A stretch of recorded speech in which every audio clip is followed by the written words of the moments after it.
सभी प्रगणक एवं पर्यवेक्षक महोदय को इम्प्रेसिव स्टडी मंच पर हार्दिक स्वागत है। आज की इस वीडियो में गणना प्रपत्र में जो क्वेश्चन नंबर 11 है और जो क्वेश्चन नंबर 16 है, क्वेश्चन नंबर 11 में आवासीय स्थिति और क्वेश्चन नंबर 16 में आवासीय भूमि, इन दोनों प्रश्न में जो पूछा जा रहा है इससे संबंधित अधिक प्रगणक लोगों को कन्फ्यूजन है। लोगों को लग रहा है कि ये दोनों एक ही जैसा है, यानी दोनों समान है और दोनों में समान कोड और विकल्प का हम प्रयोग करेंगे सभी सदस्यों के लिए, तो ये गलत हो जाएगा।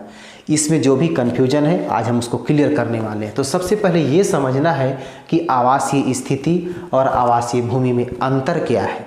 आवासीय भूमि का मतलब ये समझना है कि जिस परिवार का डाटा आप भर रहे हैं वह परिवार अपने सभी सदस्यों के साथ किस प्रकार के मकान में रह रहा है, यानी वह मकान कच्चा है या पक्का है।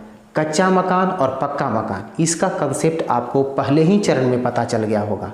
यहाँ पर जो पक्का मकान बताया जा रहा है इसके लिए दो तरह का कोड है, एक है 01 और एक है 02। 01 पक्का मकान जो बता रहा है उसमें क्या है कि 2 कमरा या 2 से अधिक कमरा होनी चाहिए, ठीक है, रसोई घर और शौचालय को छोड़ करके। तो वैसा पक्का मकान क्या कहलाएगा, उसके लिए 01 कोड लिखा जाएगा। लेकिन वैसा पक्का मकान जिसमें एक ही कमरा है, रसोई घर और शौचालय को छोड़ करके, तो उसके लिए क्या कोड लिखा जाएगा, उसके लिए 02 लिखा जाएगा। और खपड़ेल है या टीन व छत वाला मकान है तो उसमें क्या हो जाएगा, 03 लिखा जाएगा। झोपड़ी है तो उसके लिए 04, आवासहीन है तो 05।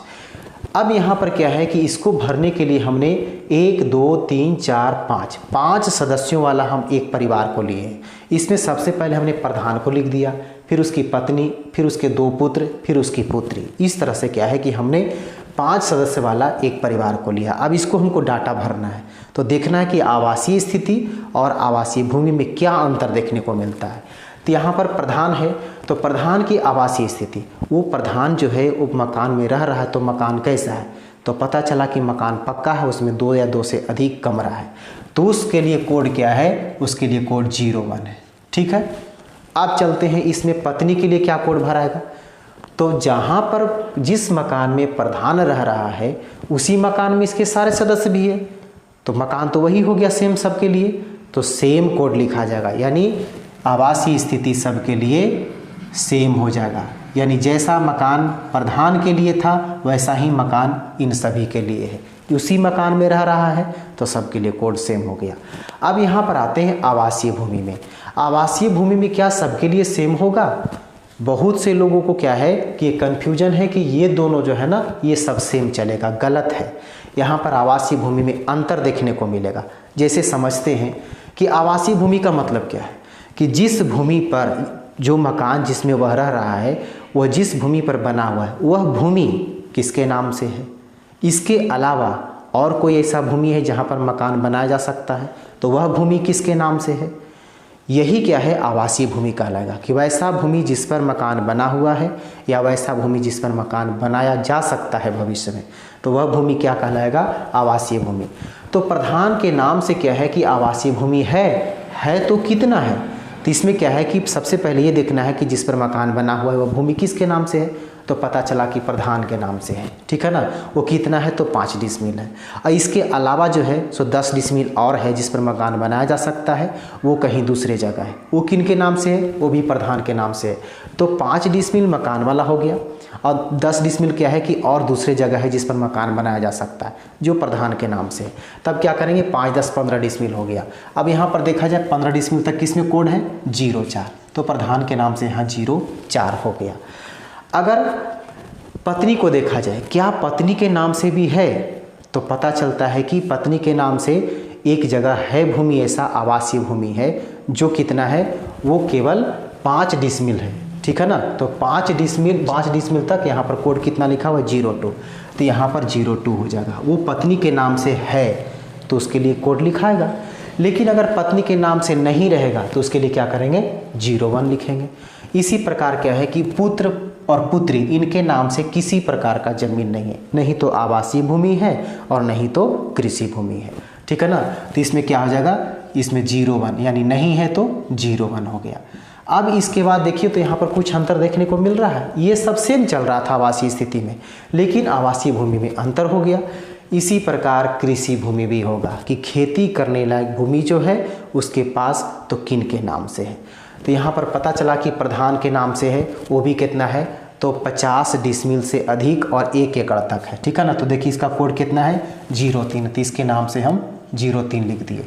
अब इनकी पत्नी के नाम से कृषि लायक खेती लायक भूमि नहीं है, तब क्या करेंगे, नहीं के लिए क्या कोड है 01 है, 01 लिख दिया। इसका बेटा का नाम से दोनों बेटी जो है इसके नाम से नहीं है, तो नहीं के लिए क्या करेंगे 01 कोड भर देंगे। ये हो गया आवासीय भूमि, कृषि भूमि और आवासीय स्थिति से संबंधित कोड को हम किस प्रकार भरेंगे। अब इसमें क्या है कि ये कन्फ्यूजन आपको आ रहा होगा। ये तो जैसे मान लिया कि प्रधान जो है सो अपने पिता का सिंगल संतान है। अब मान लिया जाए यहाँ पर एक मकान है, मकान नंबर हम 56 में गए गणना करने के लिए, ठीक है ना। ये मकान पक्का है। अब इसमें 2 भाई है, पिता का देहांत हो चुका है, 2 भाई है, दोनों इसी मकान में रह रहा है। मकान दोनों के लिए सेम है, मकान 56 है, लेकिन परिवार का क्रम जो है इसका पहला है, इसका दूसरा है, ठीक है ना।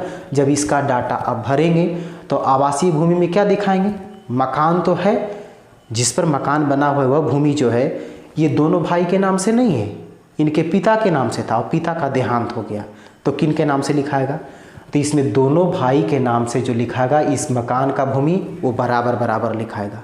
इसी प्रकार क्या है, और यदि पिता के नाम से कहीं पर आवासीय भूमि है तो ये दोनों भाई के लिए क्या होगा, बराबर बराबर हिस्सा के रूप में कोड के रूप में लिखा जाएगा। ठीक, जितना हिस्सा पड़ेगा उस हिसाब से क्या है कि 5 डिसमिल 10 डिसमिल जो उसका हिस्सा होगा उसी तरह से कोड के रूप में हम लिखेंगे। कृषि भूमि भी इसी तरह से लिखाएगा। अब जैसे मान लीजिए कि आपके मन में क्वेश्चन उठ रहा होगा कि वर्तमान में भूमि परिवार के किसी सदस्य के नाम से नहीं है, यानी उसके पूर्वज के नाम से है, ठीक है ना। अभी तक जो है जो परिवार में जो भी सदस्य है उसके नाम से वो भूमि नहीं है, उनके जो भी पूर्वज थे वो देहांत कर गए, उन्हीं के नाम से कहता है कि वह भूमि चल रहा है। तो क्या करना है, आपको खतियान और प्लॉट का मांग नहीं करना है। ये नहीं पूछना है कि आपके जिम्मे कितना है, आपका नाम से कितना ज़मीन है, वो आप कागज़ दिखाइए, कागज़ का मांग नहीं करना है। क्या करना है, जैसे मान लिया जाए कि एक परिवार के क्या है कि एक ही संतान है और उनके पिताजी क्या कर गए, देहांत कर गए। जैसे मान लीजिए कि ये था, ठीक है ना, कि एक प्रधान ये अपने इसके जितने भी सदस्य हैं इनके पिता क्या कर गए, देहांत कर गए, तो देहांत कर गए लेकिन इनके नाम से ज़मीन नहीं है। तब इस स्थिति में जो है वो पूरा का पूरा जो ज़मीन है, चाहे आवासीय भूमि या कृषि योग्य भूमि, ये सभी जो होगा ये प्रधान के नाम से लिखा जाएगा।